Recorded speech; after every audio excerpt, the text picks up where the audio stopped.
ձեզ պարոն Քիչոյանին, որ արժանիքի համար ընտրեցին Երևան քաղաքի դատարանի նախագահ, դատախազ հայրիկը, դատավոր եղբայրը, ընդ որում դուք բավականին ուշագրավ հանգամանքներում եք եղել, ընտրվել առհասարակ դատավոր։ Արժանիքների մասով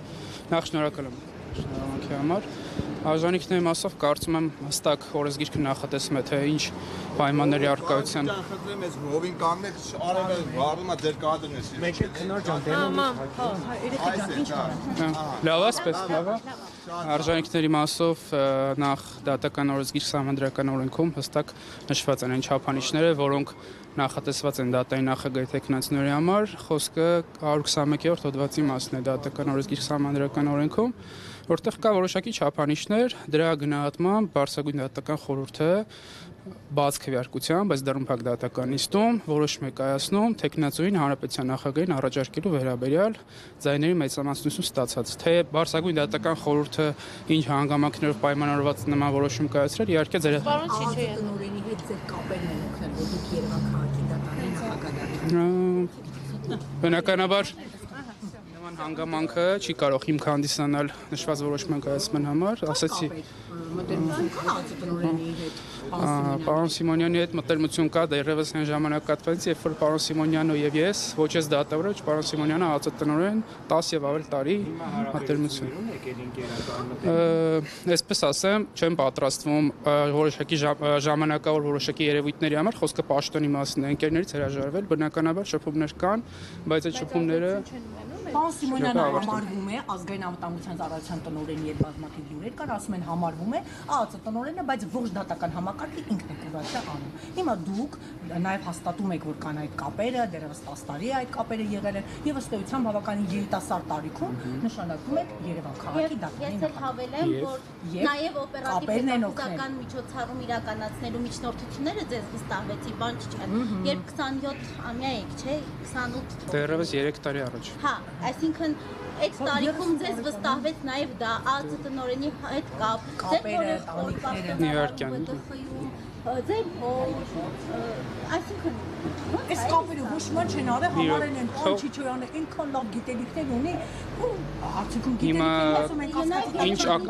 ինչ պատասխան եք ակնկալում, դուք ինձանից թողեք ձեր հարցերին պատասխանը։ Երևանի դատարանում ձեզնից ավելի փորձառու բազմամյա փորձ ունեցող դատավորներ կային, կարծում եմ նաև արժանի, ես չեմ ասում արժանի չեք եկել։ Այսինքն ո՞նց ստացվեց, որ դուք ընտրվեցիք։ Հիմա որ թողեք ձեր հարցերին կպատասխանեմ։ Նախ նշանակման հետ կապված առասարակ դուք գիտեք բոլորդ էլ, որ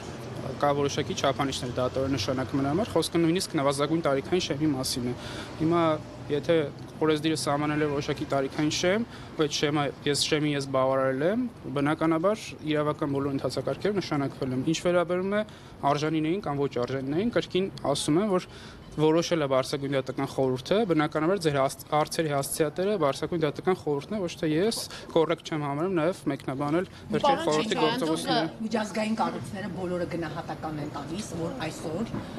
դատական համակարգը ամբողջությամբ քաղաքականացված է, անկախ չէ։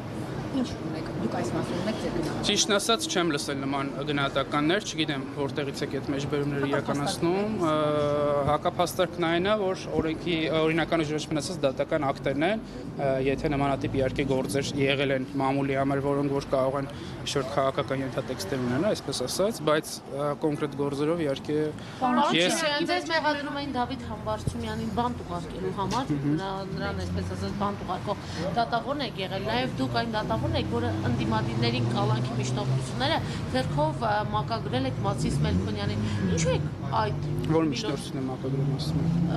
Օրինակ, ես հիշում եմ Սրբազանների կալանքի միջնորդությունը Մասիս Մելքոնյանի։ Այս նաև եղել է, որ չի մակագրվել, չէ՞։ Ընդդիմադիր հայաստանությամբ քաղաքական նրբերանգ ունեցող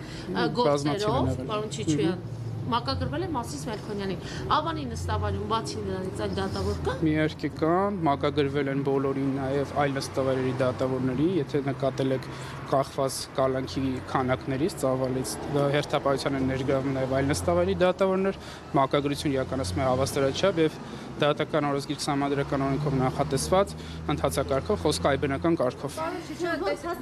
Բայց հերթով էլի հարցերը ժողովուրդ։ Բոլոր դատարները դառնում են հերթապահ։ Այս բանի դրությամբ եւս 3 իմ կողմից հրաման է արձակվել բոլոր դատարանները հերթապահության ներգրավելու հետ կախված քանակից կալանքի միջնորդությունը եւ կախված նաեւ նստավայրի հերթապահ դատավորների քանակից, եթե քիչ են լինում, բնականաբար պետք է ֆիզիկապես նաեւ հասցնեն։ Որ հենց միակ քաղաքական գործալինում բոլոր դատարանները դառնում են հերթապահ դատվի զուգադիպ։ Նայեք ինչ նախնդիրը վերջերս այնքան շատ է միջնորդությունները կալանքի, որ գրեթե ամեն շաբաթ բոլոր դատարանները ներգրավում են հերթապահ, այսինքն այնպես չի որ դա այդպես հենց պիտի այսպես ասած որոշակի հնչեղություն ունեցող գործներին նոր ներգրավեն, այս պայդրությամբ եւս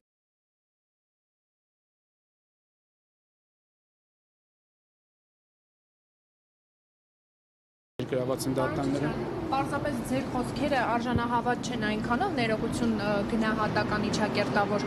որովհետև աղմկահարույց գործերով ինչպես գործընկերներս նշեցին, կամ Կարեն Ֆարխոյանն է, կամ Մասիս Մելքոնյանն է, հարցը դրանում է կանում, ինչպես է ստացվում, որ ընդդիմադիր հայացքներ ունեցող անձանց կալանքի միջնորդությունը կամ Կարեն Ֆարխոյանն է քննում, կամ Մասիս Մելքոնյան, դուք նշում եք այլ անձանց էլ է մակագրվում, քանի որ կալանքները շատ են, բայց աղմկահարույց գործերով այս երկու դատավորներն են։ Ես չեմ կիսում ձեր կարծիքի իհարկե, ձեր դիրքորոշումը, նախ չգիտեմ աղմկարույց ինչ չափանիշով է գնահատում, որն է աղմկարույց, որը չէ, եթե օրինակ, չգիտեմ, մամուլով շատ է խոսում, դա աղմկարույց է, քիչ խոսվող, մի րոպե, էլի, եթե պիտի հարցը չլսեք, էլ չպատասխանեմ ձեր հարցերին։ Բայց նման երկի երևույթ չկա բացարձակապես,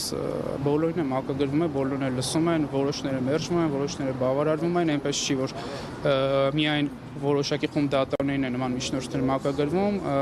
դրանք այդ կարգերը բոլորը պահվում են իրականում։ Աղմկահարույցը նրանով է, որ